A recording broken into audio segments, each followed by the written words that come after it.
আজ আমরা লোভ নিয়ে একটু কথা বলবো।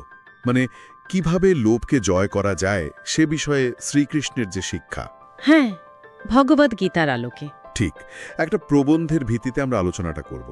আমাদের লক্ষ্য হলো এই যে প্রাচীন জ্ঞান এর মূল নির্যাসটা বোঝা, আর আজকের দিনে দাঁড়িয়েও এটা কতটা প্রাসঙ্গিক, বিশেষ করে লোভ নিয়ন্ত্রণের ক্ষেত্রে। আচ্ছা, তো শুরু করা যাক নাকি? প্রথম যে ধারণাটা আসে সেটা হলো কর্মযোগ, মানে ফলের আশা না করে নিজের কাজটা করে যাওয়া। হ্যাঁ, গীতার খুব বিখ্যাত শ্লোক তো আছেই। ওই যে কর্মণ্যেবাধিকার আসতে মা ফলে এসু কদাচনা, কর্মেই অধিকার, ফলে নয়। এটার সাথে লোভের সম্পর্কটা ঠিক কোথায়? দেখুন, এটা কিন্তু সরাসরি লোভের মূলে, মানে গোড়াতে আঘাত করছে। লোভ তো আসে ফলের প্রত্যাশা থেকে, তাই না? হ্যাঁ, ঠিক। কৃষ্ণ এখানে বলছেন, নিষ্ঠার সাথে কাজ করো, কিন্তু ফলের জন্য লালায়িত হয় না বা আসক্ত থেকো না। আচ্ছা, ফল যা হবে সেটা ঈশ্বরের ইচ্ছা বলে মেনে নিতে বলছেন। এতে করে কি হয়, একটা নির্দিষ্ট ফল পেতেই হবে, এই যে একটা চক্র, সেটা ভেঙে যায়। হ্যাঁ, সেটা ভেঙে যায়। তার মানে কাজের পদ্ধতির চেয়েও মানসিকতাটা বেশি গুরুত্বপূর্ণ এখানে। আচ্ছা, এই সূত্রেই তো কামনা বাসনা নিয়ন্ত্রণের কথাও আসে। একদম। গীতায় তো কামকে মানে ক্রোধ আর লোভের উৎস বলা হয়েছে, এমনকি পাপী সর্বগ্রাসী শত্রু বলা হয়েছে। এই যোগসূত্রটা কি? আসলে লোভের জন্ম তো প্রায়শই হয় অনিয়ন্ত্রিত ইচ্ছা বা কামনা থেকে। মানে যখন আমরা চাইতেই থাকি। হ্যাঁ, যখন ক্রমাগত আরও চাই, আরও বেশি কিছু চাই, তখনই লোভটা শক্তিশালী হয়ে ওঠে। আর এই কামনা যখন নিয়ন্ত্রণের বাইরে চলে যায়, তখন ওটা রাগ, অতৃপ্তি এগুলোর জন্ম দেয়, আর সেগুলো আবার লোভকে উস্কে দেয়। ভয়ঙ্কর চক্র একটা। তাই তো কৃষ্ণ ইন্দ্রিয় আর মনকে সংযত করার কথা বলছেন, অভ্যাস আর বৈরাগ্যের মাধ্যমে। বোঝা গেল। এবার আসি সন্তুষ্টির কথায়। মানে সন্তোষ যা আছে তা নিয়ে খুশি থাকার উপর এত জোর কেন? এটা কি সবসময় সম্ভব? সম্ভব তো বটেই, আর খুব জরুরিও। দেখুন, যা আপনার আছে তা নিয়ে সন্তুষ্ট থাকাটা হলো লোভের কারণে যে একটা মানসিক অস্থিরতা তৈরি হয় না, হয়তো এটা তার সবচেয়ে ভালো ওষুধ। কৃষ্ণ তো তাদেরই প্রশংসা করেন যারা কেবল আরও পাওয়ারের পেছনে ছুটছে না। আচ্ছা, এই যে নিরন্তর চাওয়া, এটাই তো অশান্তির মূল। তাই সরল জীবন আর যা আছে তাতে তৃপ্তি, এটাই শান্তি আনে। এটা একটা অন্যরকম দৃষ্টিভঙ্গি দাসগিরি। আচ্ছা, আরেকটা বিষয়, ধনসম্পদের অস্থায়ী প্রকৃতি বোঝা। গীতাতেও তো এই জগৎকে অস্থায়ী আর দুঃখময় বলা হয়েছে। হ্যাঁ, বলা হয়েছে।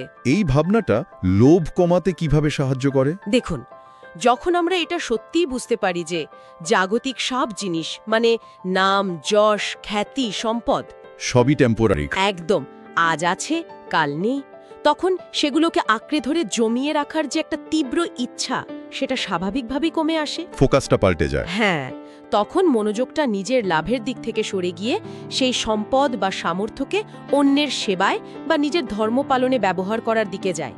এতে লোভের পেছনে যে একটা সব আমার চাই ভাব, সেটা দুর্বল হয়ে পড়ে। ঠিক। বেশ গভীর ভাবনা। আর সবশেষে যে বিষয়টা, আত্মসমর্পণ মানে ভক্তিযোগ। গীতার শেষের দিকে কৃষ্ণ তো বলছেন সব পথ ছেড়ে তাঁর শরণ নিতে। হ্যাঁ, 18:66 সর্বধর্মান পরিত্যাজ্য মামেকাম শরণাং ব্রজ। এই সম্পূর্ণ আত্মসমর্পণ, এটা লোভকে কিভাবে আটকায়? আত্মসমর্পণের মূল ভিত্তিটাই হলো বিশ্বাস, মানে ট্রাস্ট। কার উপর বিশ্বাস? ঈশ্বরের উপর। যখন একজন বিশ্বাস করে যে তার যা দরকার কৃষ্ণ বা ঈশ্বর সেটা ঠিক জুটিয়ে দেবেন, তখন আরও পাওয়ার বা হারানোর যে একটা উদ্বেগ, যেটা লোভের মূল চালিকা শক্তি, একদম সেটা আর থাকে না। এটা আসলে আমাদের কাঁধ থেকে একটা বিরাট বোঝা নামিয়ে দেয় যে আমাকে সব নিয়ন্ত্রণ করতে হবে, এই চাপটা থাকে না। আচ্ছা, এই বিশ্বাসটা এক ধরনের গভীর মানসিক শান্তি দেয়, যেখানে ওই নিরন্তর চাওয়ার অস্থিরতাটা কমে আসে।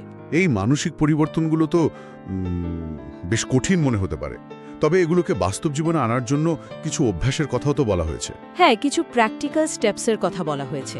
যেমন কৃষ্ণের নাম জপ করা, নিয়মিত দান করা, অল্প হলেও কৃতজ্ঞতা ডায়েরি লেখা, মানে প্রতিদিন অন্তত 3টে জিনিসের জন্য কৃতজ্ঞ থাকা, আর সৎসঙ্গ মানে ভালো মানুষদের সঙ্গ করা।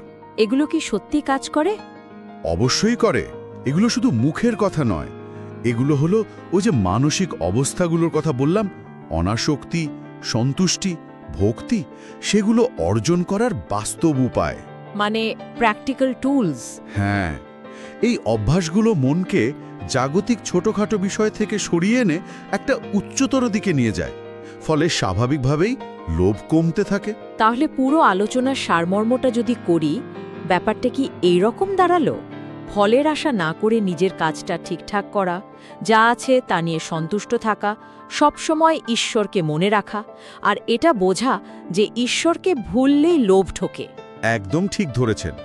লোভকে এখানে শুধু একটা ব্যক্তিগত দুর্বলতা হিসেবে দেখা হচ্ছে না, বরং এটাকে একটা আধ্যাত্মিক বিচ্ছিন্নতা বা সংযোগের অভাব হিসেবে দেখা হচ্ছে। ঠিক। আর গীতার এই শিক্ষাগুলো কর্ম, মনোসংযম, দৃষ্টিভঙ্গির পরিবর্তন, ভক্তি সব মিলিয়ে একটা কমপ্লিট পথ দেখাচ্ছে, যা শুধু লোভ নয়, জীবনের আরও অনেক সমস্যা মেটাতে কাজে লাগতে পারে। হ্যাঁ, খুবই প্রাসঙ্গিক। শ্রীকৃষ্ণের এই শিক্ষাগুলোর মাধ্যমে লোভ জয়ের পথ খোঁজা আলোচনাটা সত্যি অনেক কিছু ভাবালো। আলোচনা শেষ করার আগে একটা প্রশ্ন রেখেই যাই, কি বলেন, সবার ভাবনার জন্য। অবশ্যই। আজকের এই পৃথিবীতে যেখানে সাফল্য মানেই যেন অনেক কিছু জমানো, অনেক সম্পদ, হ্যাঁ, প্রায়শই তাই দেখা হয়। সেখানে এই অনাসক্তি আর সন্তুষ্টির নীতিগুলোকে একেবারে সব ছেড়ে ছুড়ে না দিয়েও নিজেদের রোজগার জীবনে কিভাবে কাজে লাগানো যায় বাস্তবসম্মতভাবে? সত্যি, এটা একটা খুব জরুরি প্রশ্ন, আর এর উত্তরটা হয়তো নিজেকেই খুঁজে নিতে হবে। আজকের মতো আমাদের আলোচনা এখানেই